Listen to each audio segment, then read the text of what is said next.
لەگەڵ دەستپێکی وەرزی پاییز لە سنووری ناحیە حاجیۆمەران لە باکووری ڕۆژهەڵاتی هەولێر وەرزی سەرما دەستی پێکردووە. بەس ئەو ساڵەکانە هەر لە پاییزەوە دەستی بە سەرمایە. سلێمان نەبی دانیشتووی حاجی ئۆمەرانە وەک خۆی دەڵێت لە ئێستاوە شەوان بەهۆی سەرماوە لەبەر سۆپا و سپلێت کار دەکەین. کەچی حکوومەت ساڵانە هاوشێوەی ناوچە گەرمەکان تەنها 1 بەرمیل نەوتمان پێدەدات لە کاتێکدا لە ئێستا لە ناوچە گەرمەکان هەر فێنکەرەوە بەکاردێت. لەو یەکەم ڕۆژی پاییزێ ساخۆن لەبەردایە.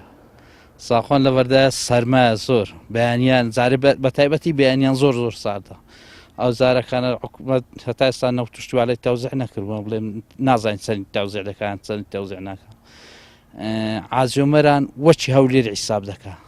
ناسی 2 بەرمیلی نەوتام بداتە ئێرەکانە بەرمیلە نەوتەچی بۆ هەولێر یان بۆ شوێنی گەرمە سێر بنێری هەموو یۆکی یەک حیساب دەکات.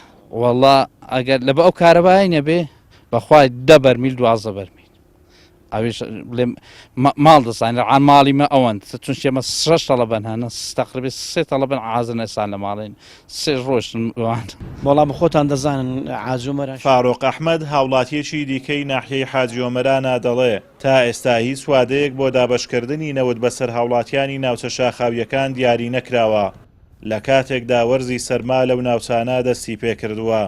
بەڕێوەبەری ناحیە حاجیۆمەرانیش دەڵێت هەوڵ دەدەین لە زووترین کات سوتەمەنی بۆ هاوڵاتیان دابین بکەین. بە خۆتان دەزانەوە ماوەی چەند ڕۆژێک کە سەرما ڕووی لەو ناوچەیە کردو حەقوای حکوومەتی هەرێمی کوردستان دەست پێش خەریب بکات لە ڕووی سوتەمەنی بۆ ئەو ناوچەیە لەبەرەوەی شوێنی ساردە جیاوازی هەیە. ئێستامان لێرە تەماشای کە لێرە سۆبەی پێ دەکەین لە خوارم و بەردە و پانکێسەش بەردەوامیە حەقوای حکوومەت پەلەی بکات لە دابەشکردنی نەوت بۆ ئەو ناوچەیە. ئەمە ساڵی پار هەر ماڵ 1 بەرمیل نەوتی پێدراوە.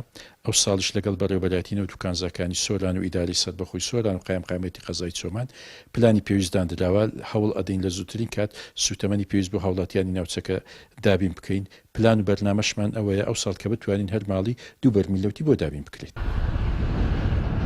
حاجیۆمەران بە ساردترین شوێنی هەرێمی کوردستان و عێراقدا دەنرێت. بەو هۆیەوە دانیشتوانەکەی ساڵانە پێویستیان بە زیاتر لە 12 بەرمیل نەوت دەبێت.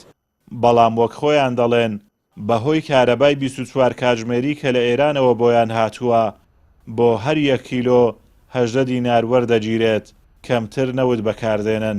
بەڵام پەیام زانیویەتی حکوومەت نیازی هەیە پرۆژەی ڕووناچی بە نرخی نێوخۆیی بۆ ناوچەکە ببات و کارەباکەی ئێران نەمێنێت. لەگەڵ هاتنی یەکەم ڕۆژی پاییز پلەکانی گەرما لە ناوچەی باڵەکایەتیدا بەجیون.